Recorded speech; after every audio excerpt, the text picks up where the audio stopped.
sex intercourse. Gay sex remains a crime in Tanzania, and same-sex relationships are outlawed in Zambia. What have you said to the president and plan to say to other leaders on this trip about the crackdown on human rights? And for the president as well, you've talked about the proliferation of terrorist groups across the region, as well as pirate activities along the Western African coast. What does the presence of the Wagner Group say about past U.S. support when it comes to security? What more do you need from the United States to combat this threat? And also, can you confirm that Al-Qaeda has a presence currently in Ghana? Thank you. I'll start. I have raised this issue, and let me be clear about where we stand. First of all, for the American press who are here, you know that a great deal of work in my career has been to address human rights issues, equality issues across the board, including as it relates to the LGBT community. And I feel very strongly about the importance of supporting the freedom and supporting and fighting for equality among all people, and that all people be treated equally. I will also say that this is an issue that we consider, and I consider, to be a human rights issue, and that will not change. Yes. What's the name? Sorry, Zolan Kano Youngs of the New York Times. Zolan Mr. Young, so thank you for the question. First of all, we don't have any such legislation here in Ghana.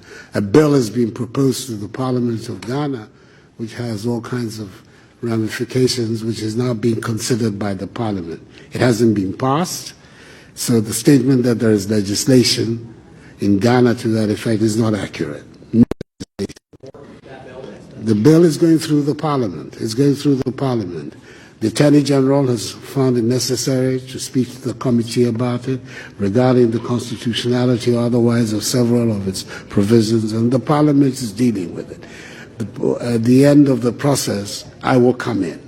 But in the meantime, the Parliament is dealing with it. And I have no doubt that the Parliament of Ghana will show, as it has done in the past, first of all, its sensitivity to human rights issues, as well as to the feelings of our population, and will come out with a responsible response to the proposed. The legislation was a legislation that has been provided as a private member's bill.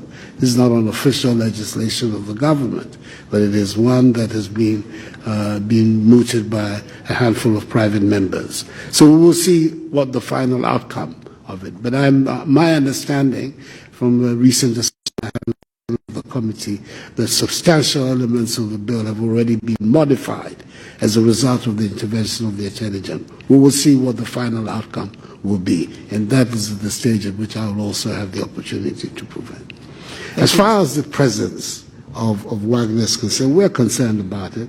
We made clear our concerns because, first of all, it raises the very real possibility, which is one that we need all of us on the region and the continent to be aware of, that once again our continent is going to become the playground for great power conflict. Because one group of people coming, whether they are an official or an unofficial group, all of us know the realities of what's going on. It's not very difficult for another group of people to say, there will come. And before you know it, the issues of concern to us, keeping our country and free of great power rivalry, will be a reality with us. So that's our major preoccupation.